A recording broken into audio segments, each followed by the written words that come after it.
4 days already since I was shipwrecked on a desert island situated somewhere off the coast of South America. But this is only a supposition. The ship's hulk is aground a few cable lengths from the shore.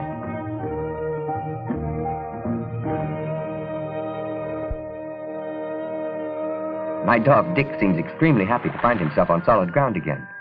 Along with my goat, that makes 2 companions on whose friendship I may count.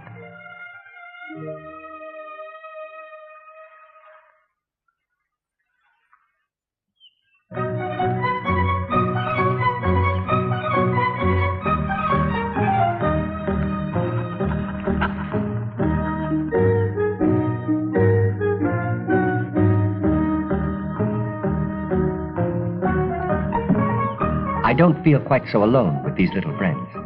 I confess, I need their company. The solitude is more and more difficult to bear, and I've only been on this island for 4 days. What will happen to me after 4 weeks? 4 months?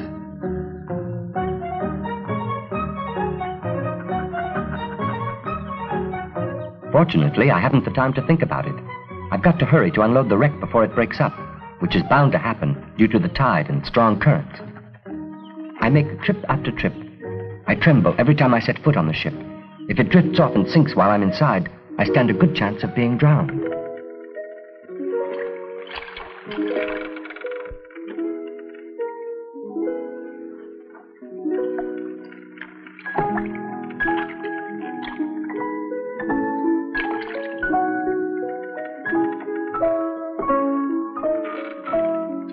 Every time I carry gold on me, I first meet with bad luck, and then with good luck.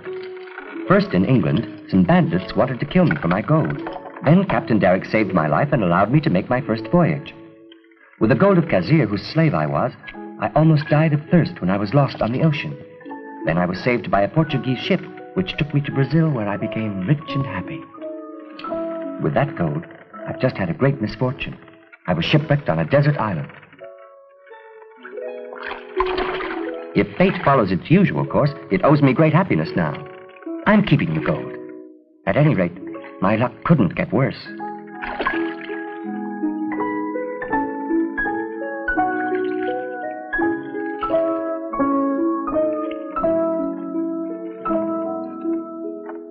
Dick prefers to wait for me on the shore. He's permanently disgusted with sailing.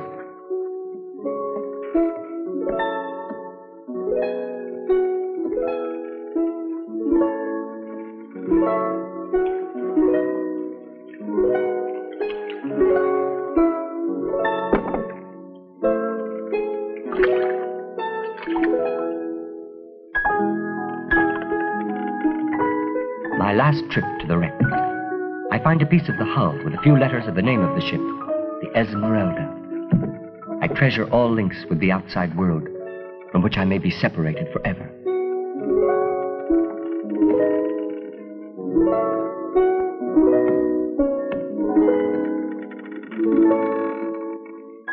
I'm positive I haven't left a bit of string, a scrap of sail, or even a nail on the Esmeralda. I took apart and carried away everything I could. Not a moment too soon. I have no chance of getting off my island on my own. My raft can't be steered, and I would be at the mercy of the winds and the currents. And even if I had a boat, what course would I take? The ship's sexton disappeared in the storm. I have no way of plotting the position of my island. My camp is now cluttered with all sorts of objects. I'll set things in order a little later. I also have to find a safe shelter for the gunpowder and the stores. The thatched roof is only protection from the sun. It may be carried away by the first strong wind. My head swims when I think of all I still have to do. Maybe it's hunger. I'll try hunting. I hope the guns haven't been ruined by the rough treatment they had during the shipwreck. Let's go try it right away.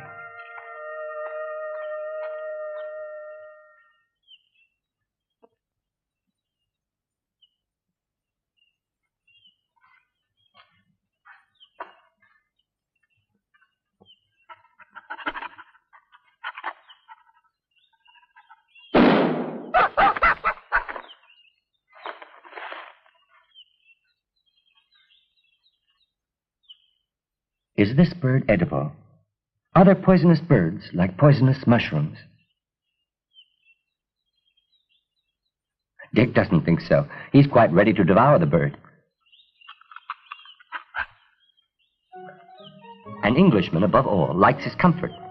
After several nights on the branch of a baobab tree, then on the bare ground, I deserve a good bed.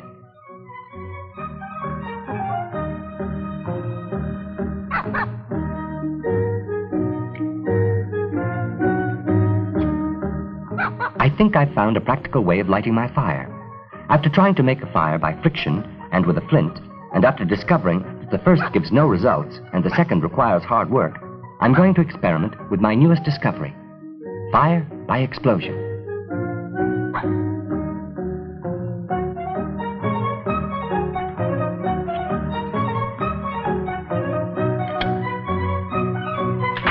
There's an efficient method. Since my stock of gunpowder is almost inexhaustible, I'll stick to this method from now on. I have enough trouble surviving on my desert island. It would be childish to create difficulties just for the pleasure of it.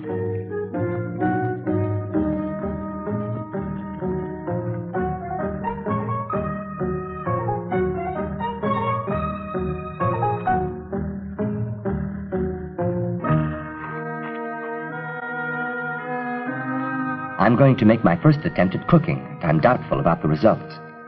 We English are not very gifted for cooking. We leave that to the French. We have, thank God, enough qualities to be able to get along without that one, if it is one.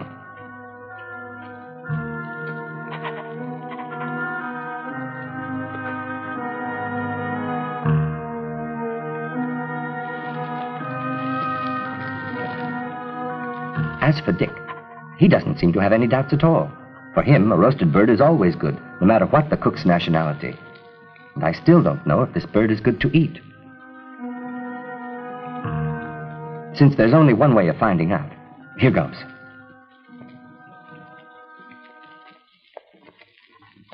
Well, it's not so bad. Non-poisonous is another question. Well, Dick is eating gluttonously, and I assume that animals have a native instinct which makes them reject poisonous food.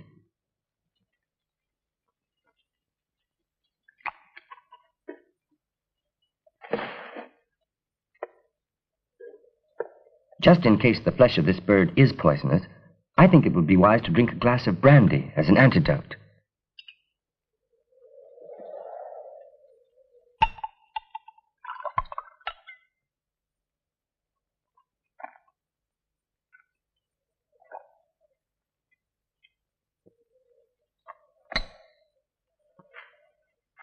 My head is swimming.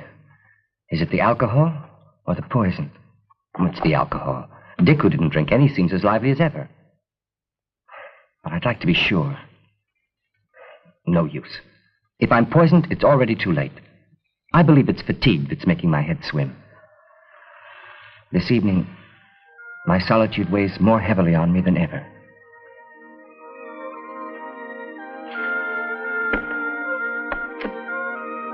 It's wiser not to overdo the antidote.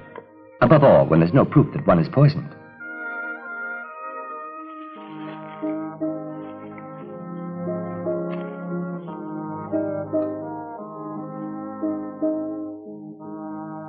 I've experienced so much since my arrival on the island that it would be better for me to go to bed right away.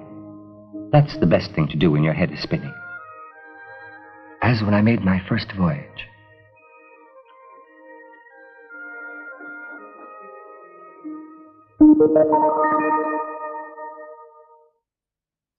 I had come to the port of Hull mainly to meet Willie, a childhood friend. He was already sailing. The very evening his ship got back to port, I was lucky enough to meet him. Willie! Robinson! What are you doing here, huh? I left my father and I want to go to sea. Yeah, why don't you come with me? I'm going to London on my uncle's schooner. It won't cost you a penny. You think he'll let me go too? Well, if he suspects you've just run away from home, he won't. Too bad you're not a seaman. My uncle assembled his crew yesterday at the last minute, and he'd have taken you on. Yes, but I'm not a seaman, alas. No, but you could try to pretend. But how? Dress like one. When are you sailing? Tomorrow.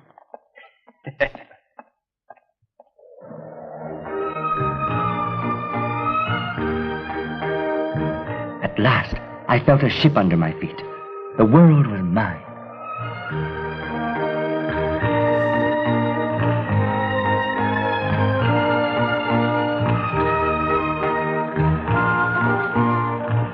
Alas, my stomach refused to share my joy.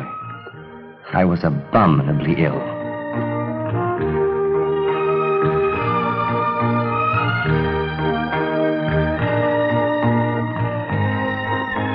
Well, if you're trying to be conspicuous, you've succeeded. I told you to stay out of sight. Why did you have to go walking on the bridge and right under my uncle's nose? I had to explain what you're doing on board. He's furious. He's decided to put you ashore at our next port. He's right. He's a wonderful man. What's the matter? Oh, I don't feel well. It's on account of this horrible rough weather. What horrible rough weather. This is just a little breeze. We're hardly out of port. What will you say when we're on the open sea? I'll tell them to bring you some food. Oh, no. Oh, don't speak to me about food. My poor Robinson. He'll never be a sailor.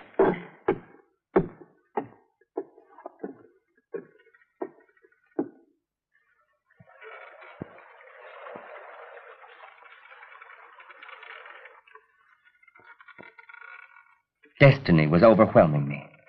Setting out to conquer the world, I wasn't vanquished either by whales or by pirates or by storms, but by seasickness. All my dreams of adventure were transformed into one wish, to be back on solid ground. And all my ambitions were quickly swept away by a solemn vow never to sail again. Nevertheless, as soon as I disembarked, the sarcasm of the sailors reawakened my pride. Hey, Miss Robinson! Go back to your mother! I had to prove that I was a man and a sailor. I think I would have been capable of going right back to sea for no other reason than to silence their insolence.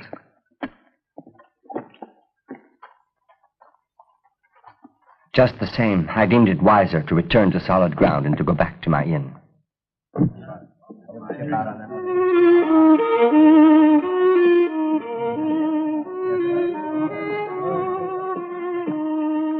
Will that be all? His Excellency doesn't require anything else for his comfort. No, Anne, that's all for the moment. His Excellency need only call. And for you, Captain. At last, they're willing to look after me. I'm hungry, my pet. I'll serve you right away. And your departure. I heard you might be setting sail today. Today or tomorrow, depends on the wind. It's almost as fickle as a young girl. You expect it to be on time, and it forces you to wait for hours. Oh, yes.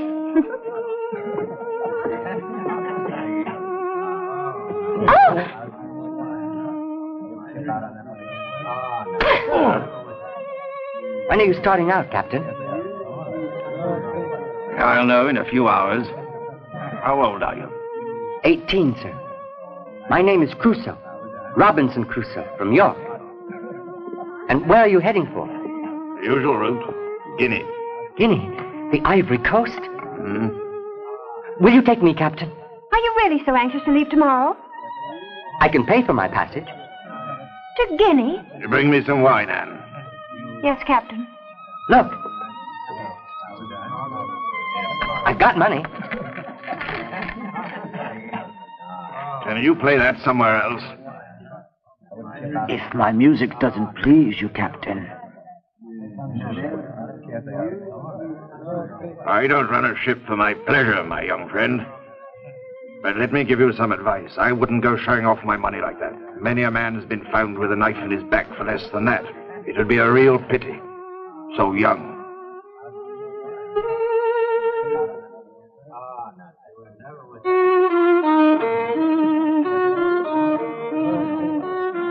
And now that's enough. I want to eat in peace.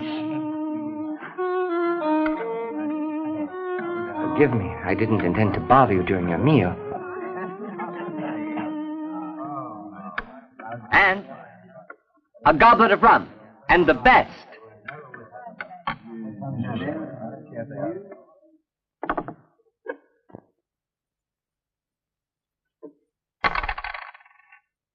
She was pretty, that little servant. When I left, her eyes were sad. But I refused to pay any attention to it. I only thought of leaving.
Gentlemen, you're as charitable as you are kind. No, we're just on guard.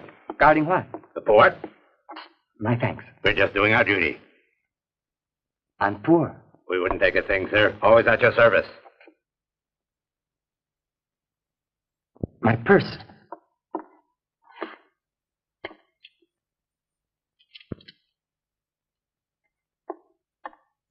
No damage? I don't think so. But if you hadn't, I owe you my life, Captain. In the future, hide your money better and don't show it to everybody.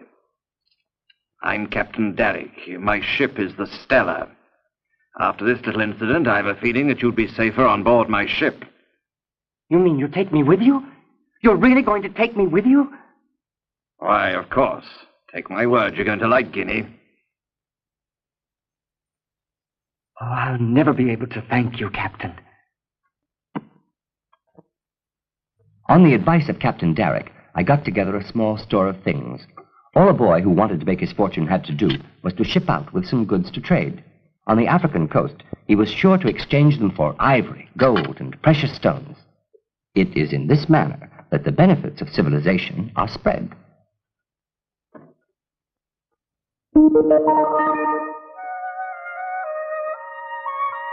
But today, I'm the one who would like to find himself back among the comforts of civilized man, and not sleeping under a makeshift shelter. I explore the island methodically.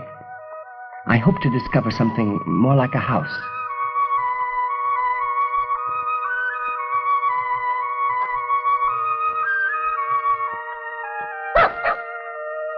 Why is Dick stopping? It looks as though he's sniffing something interesting. I hope it isn't the wild beast I've feared meeting ever since my arrival on the island. A cave. Dick seems to indicate that it's inhabited. I'd better proceed cautiously. Something's there. An animal or a man? Harmless or dangerous?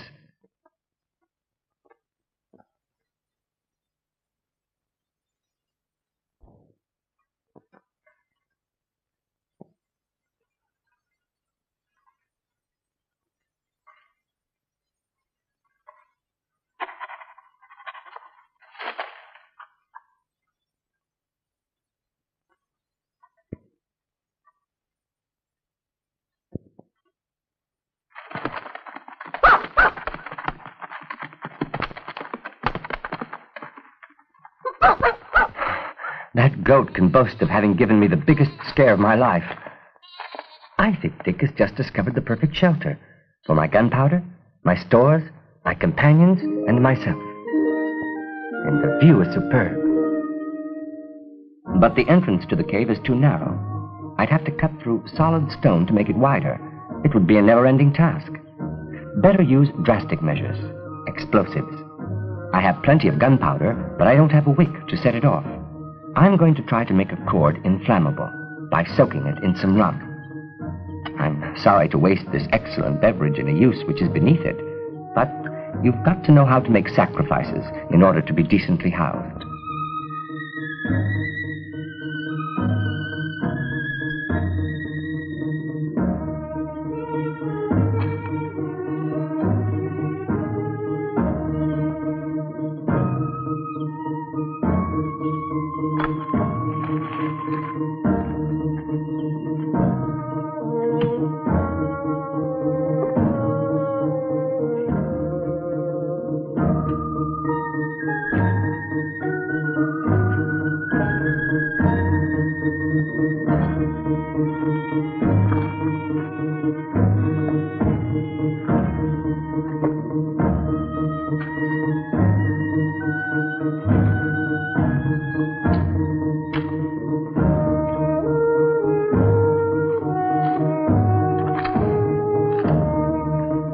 I carefully prepare the explosive.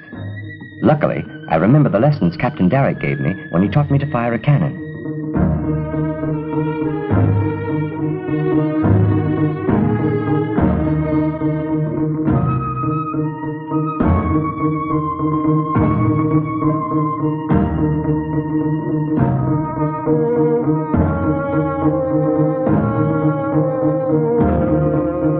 In any explosion, the expansion of gas is greatest where there is the strongest resistance.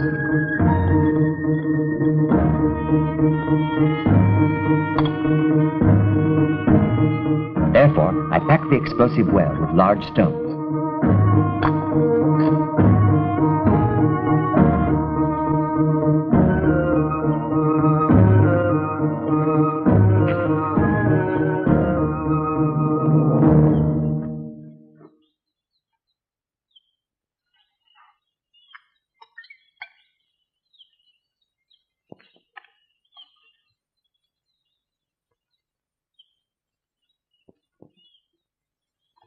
All I have to do now is set fire to the wick. Everything should function perfectly, but in spite of myself, I don't feel reassured.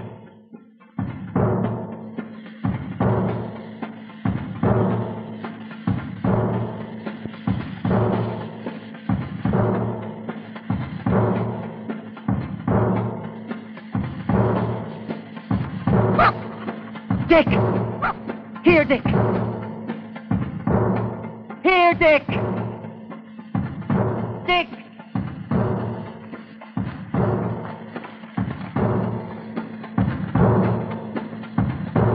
Dick!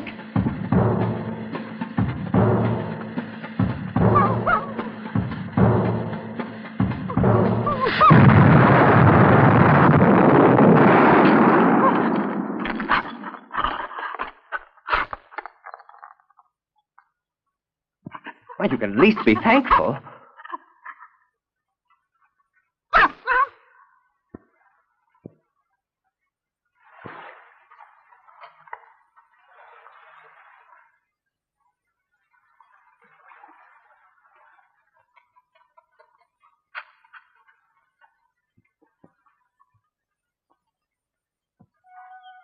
The moving process continues. Everything I had carried from the ship to the camp, I now carry from the camp to the cave. I never worked so hard, even when I was a slave.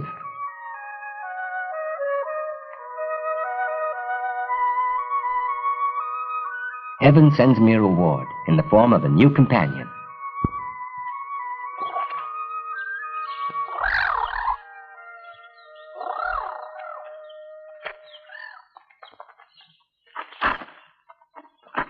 Dick doesn't seem to appreciate it much.